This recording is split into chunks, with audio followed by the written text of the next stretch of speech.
দীর্ঘ ২২ বছর পর রাজশাহী সফর করছেন বিএনপি চেয়ারপারসন তারেক রহমান। সর্বশেষ ২০০৪ সালে সিনিয়র মহাসচিব হিসেবে রাজশাহী সফর করেছিলেন তিনি।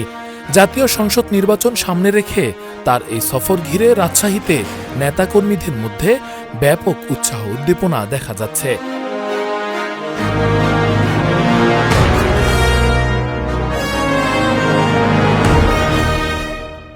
বৃহস্পতিবার বেলা 12:30টার পর বিমানযোগে রাজশাহীতে পৌঁছে সরাসরি হযরত শাহ মাখদুম রহমতুল্লাহি আলাইহি এর দরগা শরীফে জিয়ারত ও দোয়া মোনাজাত করেন তারেক রহমান। আবাসনে আস্থার আদর্শ, নতুন ধরার, নতুন প্রজন্মের, নতুন পৃথিবী। পরে তিনি দরগার শোক বইয়ে স্বাক্ষর করেন। দুপুরের দিকে তিনি ঐতিহাসিক মাদ্রাসা মাঠে আয়োজিত জনসভায় যোগ দেন। বেলা 2টার দিকে সভাস্থলে পৌঁছলে স্লোগান ও ফুলেল শুভেচ্ছায় তাকে স্বাগত জানান নেতাকর্মীরা। রাজশাহী জেলা ও মহানগর বিএনপির পাশাপাশি চাঁপাইনবাবগঞ্জ ও নাটোর থেকে আগত নেতাকর্মীদের উপস্থিতিতে জনসভা জনসমুদ্রে পরিণত হয়। জনসভায় রাজশাহী বিভাগের বিভিন্ন আসনে বিএনপি মনোনীত প্রার্থীরা বক্তব্য দেন এবং ধানের শীষে ভোট চান। বক্তব্যে তারেক রহমান রাজশাহীর মানুষের প্রতি কৃতজ্ঞতা প্রকাশ করেন এবং ২২ বছর আগের সফরের স্মৃতিচারণ করেন।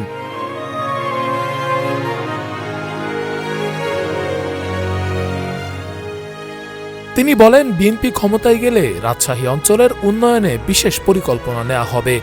পদ্মা নদী খনন ও ব্যারেজ নির্মাণ, একটি বিশেষায়িত হাসপাতাল স্থাপন, কৃষিভিত্তিক শিল্প গড়ে তোলা, আধুনিক হিমাগার নির্মাণ, কৃষি কার্ড বিতরণ এবং সর্বোচ্চ 10,000 টাকা পর্যন্ত কৃষি ঋণ সুদসহ মওকুফের প্রতিশ্রুতি দেন তিনি। নির্বাচন নিয়ে ষড়যন্ত্রের অভিযোগ তুলে তারেক রহমান বলেন, 12 তারিখের নির্বাচন দেশের ভবিষ্যতের জন্য অত্যন্ত গুরুত্বপূর্ণ।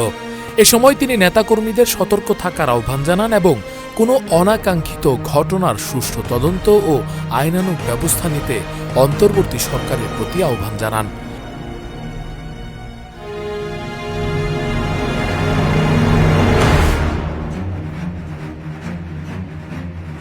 জনসভা শেষে বিকেলে তিনি নওগাঁর উদ্দেশ্যে রওনা হন।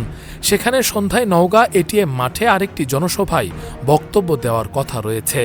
দীর্ঘদিন পর তারেক রহমানের রাজশাহী সফর বিএনপি নেতাকর্মীদের মধ্যে নতুন রাজনৈতিক উদ্দীপনা সৃষ্টি করেছে বলে দলীয় সূত্র জানিয়েছে।